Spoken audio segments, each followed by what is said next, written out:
විමල් වීරවංශ රණවිරු ස්මාරකයේ ගාව හොම්බෙන් යනවා දැක්කද? පුදුම වුණාද? පිස්සුද බං? දැන් අවුරුදු 2-3ක් තිස්සේ ඒගොල්ලෝ හොම්බෙන් තමයි යන්නේ. ඔකට පුදුම වෙන්න එපා. රණවිරු ස්මාරකයේ ගාවට ඇවිල්ලා විමල් වීරවංශ දාපු සංදර්ශනේ කතා කරන්න වැදගත් කෑල්ලක් තියෙනවා. ඒ තමයි එතනදී ශ්‍රී ලංකා පොලිසියේ හැසිරීම සම්බන්ධයෙන් පොඩ්ඩක් අපිට තේරෙන්නේ නැති පොඩි කෑල්ලක් තියෙනවා. ඒක තමයි මචං මේ සිද්ධිය සම්බන්ධයෙන් පොලිසියට කරන්න තිබුණ වැඩ දෙකයි තියෙන්නේ මේ රේඛාවේ අන්ත දෙකේ. එක්ක පොලිසියට තිබුණා ආයෙන්න මහත්තයා මොකද්ද ප්‍රශ්නේ? මල් තියන්න දාවේ. රයිට්. මෙන්න ගේට්ටු ඇරියා. අන්න තියෙනවා රණවිරු ස්මාරකේ මල් තියන්න වඳින්න කැමති නම් එළි වෙනකන් වඳින්න. වැඳලා ඔයගොල්ලෝගේ වැඩේ කරලා යන්න. අපෙන් කිසිම බාධාවක් නැහැ කියලා දොරවල් ටික අරලා දෙන්න තිබුණා. හරි. එක්ක ඒ අන්තේ බාරගත යුතුව තිබුණා පොලිසිය.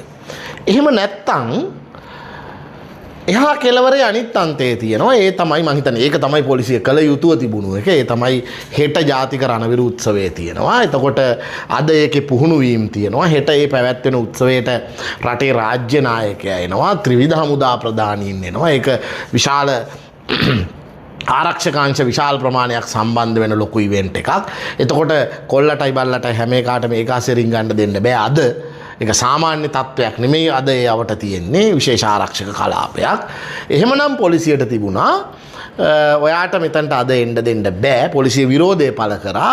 ඒ විරෝධය නොතකා ඇතුළට යන්න ඉඩ දීපු එක ගැන තමයි අපිට තියෙන ප්‍රශ්නේ.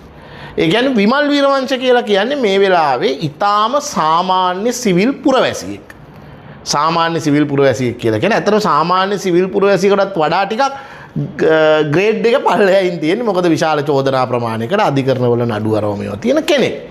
එතකොට ඒක එහෙම කෙනෙක් ඇවිල්ලා මේ පොලිස් නිලධාරීන්ට සද්දේ දාලා කෑ ගහලා තල්ලු කරලා එහෙම ඇතුළට යන්න දෙනකන් පොලිසිය ඇයි බලාගෙන හිටියේ?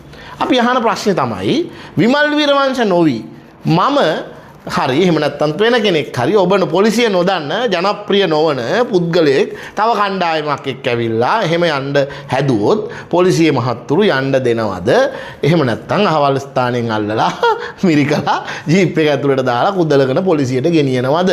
දැන් මම දැක්ක මාධ්‍ය නිවේදනයක් තියෙනවා පස්සේ නීතිය ක්‍රියාත්මක කරනවා කියලා. මං අහන්නේ මේ වෙලාවේ පොලිසියට එහෙම යන්න දුන්නේ ඇයි? ඒ වෙලාවෙම කුදලගෙන අරගෙන ගියේ නැත්තේ ඇයි? හේතුව තමයි අවිඥානිකව අපි තාම හිතනවා මේගොල්ලෝ VIP පොරවල් කියලා. ඉස්සෙල්ලා මං හිතන්නේ ශ්‍රී ලංකා පොලිසියත් තේරුම් ගන්න ඕනේ. ඒවයි ඉහළ නිලධාරීන් අනදෙන නිලධාරීනුත් තේරුම් ගන්න ඕනේ. මේගොල්ලෝ දැන් VIPස්ලා නෙවෙයි. අඩුම තරමේ පළාත් සභාවක ප්‍රාදේශ සභාවකවත් മന്ത്രിලාත් නෙවෙයි. අඩුම තරමේ පෙන්ෂන් එකවත් නැහැ. හරි. ඒ හින්දා විමල් වීරවංශලාට අමුතු නීතියක් පොලිසිය ක්‍රියාත්මක කරේ ඇයි ඇතුළට යන්න දුන්නේ? මම කියන්නේ ආයිත් අපි පැහැදිලි කරන්නේ කෙලවරවල් දෙකයි තියෙන්නේ. එක්කෝ ගිහින් වැඳලා එන්න කියලා කිව්වනම් කිසි ප්‍රශ්නයක් නැහැ. අද මේක නිවුස් එකක් නෙවෙයි. එහෙම පොලිසිය රාජකාරියට බාධා කරමින් ඇතුළට යන්න විමල් වීරවංශට තියෙන අයිතිය මොකද්ද? ඒක දිහා පොලිසිය බලාගෙන හිටියේ කොහොමද? ඊට පස්සේ විමල් චෝක් එකට කාර් එකේ නැගලා ආපහු ගෙදර ගියේ කොහොමද? එතකොට මේක අද රැයට තව පුද්ගලයෙකුටත් පුළුවන්ද කරන්න? හෙට පුළුවන්ද? තව දවසකත් පුළුවන්ද? ඒ හින්දා නීතිය ක්‍රියාත්මක කරන ආයතන මීට වඩා ඍජුව කොන්ද කෙලින් තියාගෙන අදාළ වැඩවලදී පෙනී හිටිනවා නම් කාගෙත් සෞඛ්‍යයට සහ මහජනයාට ආදර්ශයක් පිණිස හොඳයි කියලායි අපිට කියන්න ඕනේ.